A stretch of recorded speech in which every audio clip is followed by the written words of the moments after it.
How we doing, folks? Welcome to Anthem Essay Day.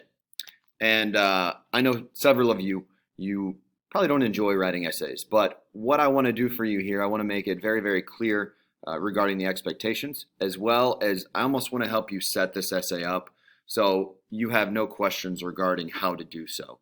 So I'm going to do that, and you'll notice this rather lengthy Word document here. Hopefully when I post this, it has some color to it so it's not so brutal to look at, but you will need either your copy of Anthem or the PDF online digital version, which also is pictured here, and you have been linked throughout the duration of this Anthem reading. So I'm going to go over this Word document, and obviously those of you in class today, we will do this together.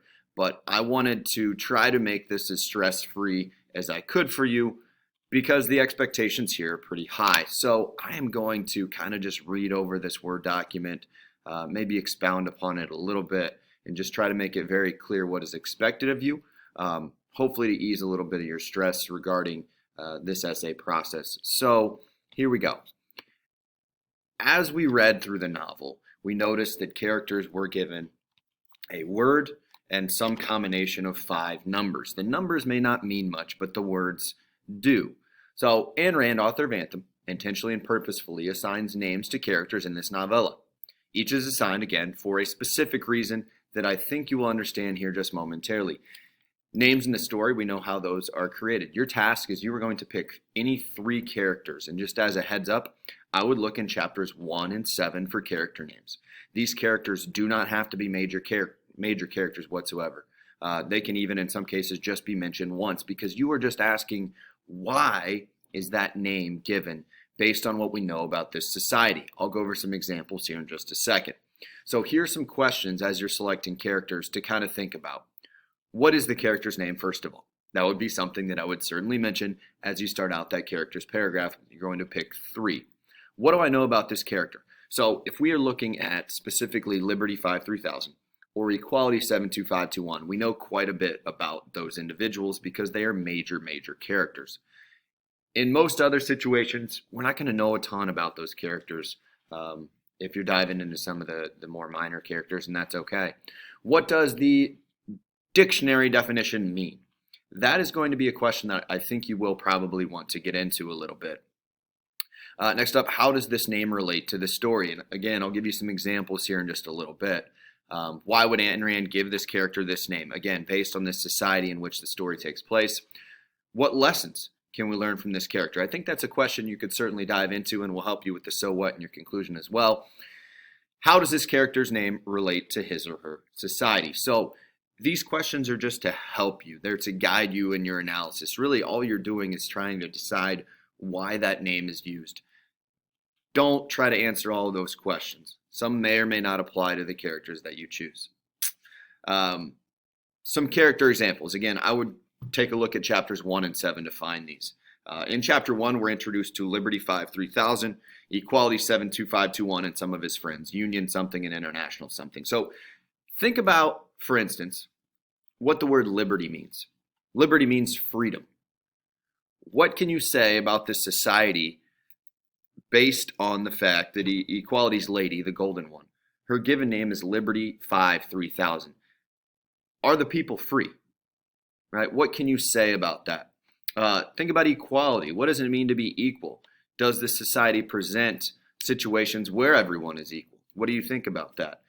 Some from chapter 7 that I think are really good examples as well. Fraternity 25503. Perhaps think about ways in which this society that Ayn Rand creates is maybe a little bit like a fraternity. Okay, what can we learn from this? How about collective 0-0009? What does it mean to be collective? Solidarity 96347. You're going to find names littered in chapters 1 and chapter 7. I just want you to pick 3 and think about why these characters are given these names based upon what you know about this society that's created here. All right. I'm going to go over the middle part here and then talk about structurally how you can set this up. So you will need to be looking at the text to do a good job because you have to dive into specifics in the text referencing quotes if you want an A. All right, I'm asking that you do 4, including the page number, whether that is digital or in the textbook. I can figure it out. You don't need to say textbook, novella, or digital. I'll figure that out. All right.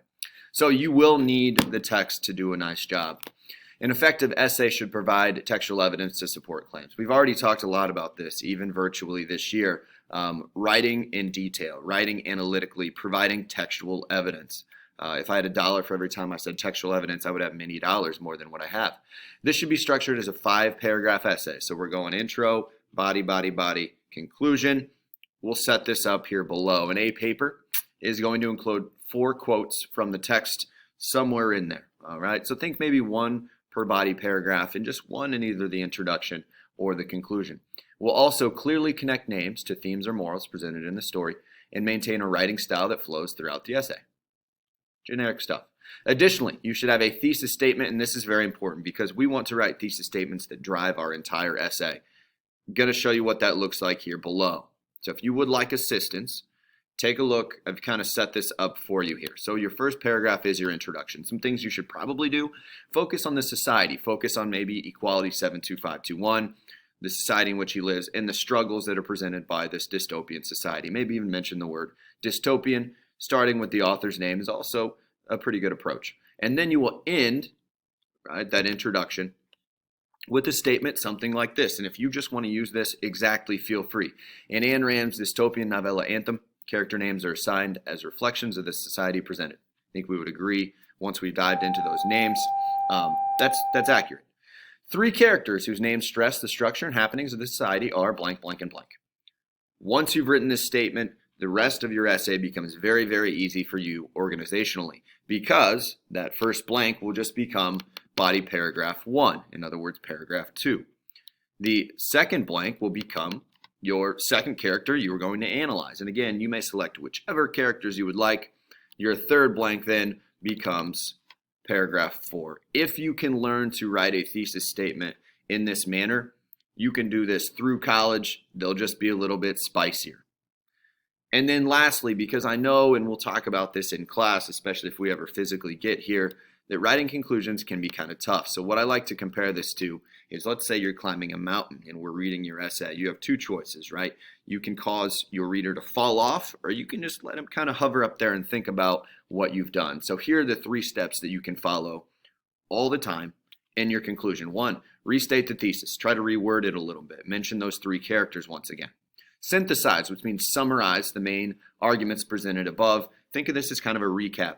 This is not a time to add new information. And then lastly, the third step, I always call it the so what. End your essay powerfully. And if you want to point to, and I think this would be a good strategy, like a world understanding or some takeaway that you have from this novella, some theme, some deeper connection, that would be a great, great way to go. If you want to make that personal to you, feel free.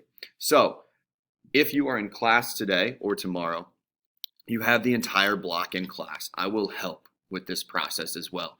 If you are doing this virtually, alrighty, I'm going to give you today and tomorrow to do this as well, knowing that you want to get in and take a look at this, obviously, and do the attendance when that is assigned. Okay, reach out to me with questions, and again, use this document, help it guide you through this, especially those of you who you're already stressing out because now you have to do an essay test. Okay, a couple reminders: missing work. When you have missing work, send me the work. Do not send me a message that says, Mr. McClung, I turned this in. Please just send it to me. It makes things easier for you and me. All right. Let me know if you have questions. Use the form there provided, and we look forward to seeing you soon. Good luck.